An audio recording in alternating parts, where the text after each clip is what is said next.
Thanks, Ryan. Yes, Celestica, symbol CLS on the TSX and the New York Exchange, provides electrical manufacturing services broken into two main segments: Advanced Technology Solutions, or ATS, and Connectivity and Cloud Services, CCS.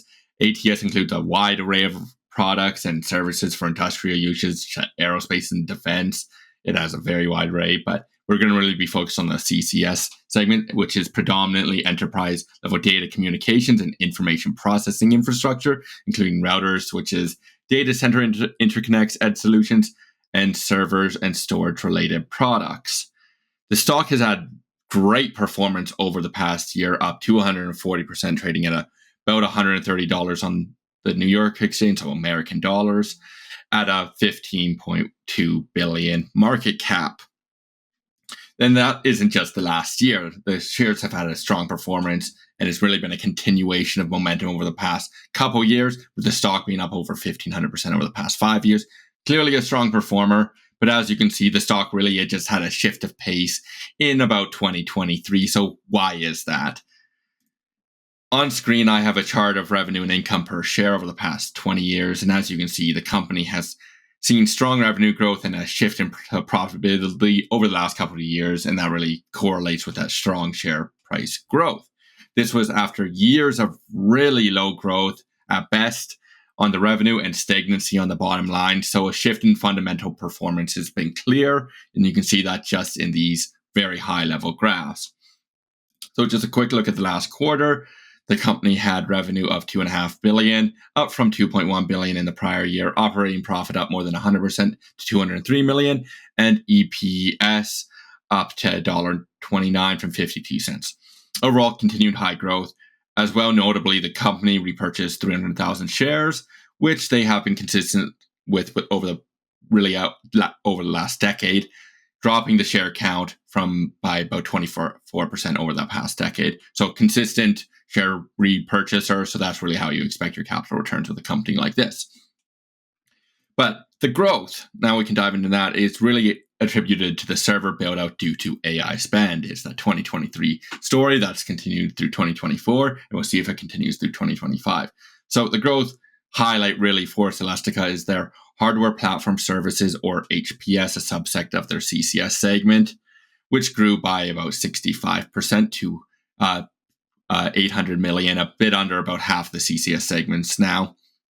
But by end market, if you look by that, the communications end market, which has been the driver of growth as the HPS network products are in high demand, as the 400 gig switches remain in high demand, as well as ramping demand for 800 gig. But on the other hand, the growth has still been flat for ATS, with expectations to continue to be flat. It's not the growth driver. It's not going to be bringing the growth like the CCS or specifically the HPS segment. But generally, the shift in growth within the CCS has been what's been driving the share of revenue. It's been driving the revenue growth overall, and its share of revenue has increased to 68% from 57% in Q1 2023, with communications increasing to 46% from 36%. So that you see it's just become a bigger portion of the business because of such rapid growth rate. The growth has also allowed for margins to improve as well. Non-GAAP operating margin from Q1 2023 to Q4 2024 has increased from 5% to 6.8%. Just a very strong improvement for just such a historically low margin business. And that is including the ATS segment. The CCS segment's a bit higher. So to put that all together, the company's products, switches, storage, racks, and so on have had just a massive influx in demand due to the AI build out, and that's really just been reflected in the financials of the past couple of years. And the company expects to have continued benefits from the 800 gig rollout of their 800 gig switch rollout and the upcoming 1.6 terabyte rollout or terabit in 2026, as AI machine learning optimized server racks. They're focusing more in that area. So shifting to the balance sheet, it is relatively strong. It has a net debt position, but it's only $373 million, resulting in a net debt to EBITDA of about 0.5 times. So no really concern at this level of profitability or even just absolute debt levels for a company this size. The company has released guidance for 2025, which was raised from prior guidance, which is obviously a good thing to see for the company. The company is now expecting revenue of $10.7 billion, implying growth of 11% from $9.6 billion in 2024, adjusted operating margin of 6.9%, adjusted EPS of $4.75, implying growth of 22%, and a free cash flow of $350 million, implying growth of 14%. So we can use those management guidance to get some rough forward valuations. Of course, management guidance, it can always change throughout the years, especially when you have such a dynamic market, which like they are in right now. So they forward-looking adjusted PE of 27.5 times and forward price to free cash flow 43.3 times, much higher valuations than what the company has previously had. But that's really granted due to stronger growth. You'd expect those valuations to improve because you're going from really flat or no growth business to quite strong growth, especially in that CCS segment. In other words, the company really went from that multiple expansion, and that's due to that improved growth prospects. As well, the company is also trading at a premium compared to its peers. But they do have quite a few of its peers are external to the US, and obviously with the tariffs, you can see a bit happening there, and there is the benefit of it being quite consolidated within Unis manufacturing, not completely, but more so than its competitors. So Celestica really concluding it's an AI build-out play. The growth is generated from the industry they operate in, and it's not an internally built factor. They didn't cause the AI build-out, but they are a beneficiary of it. It's good to see that they're taking advantage of it, and that's what you want to see really from management, is really capitalize on it. But it is at the end of the day, it is an external factor, and if the AI build-out slows or it stops, contracts, but even if it slows, then the company will be negatively impacted. And that is something out of management's control. And that is really just a risk at this time you need to accept if you want to invest in a company like Celestica or really anything in the space. So if the hyperscalers pull back, so your Google, Microsoft, Amazon, Meta, and so on, pull back on their AI build-out growth, Celestica will likely slow down as well.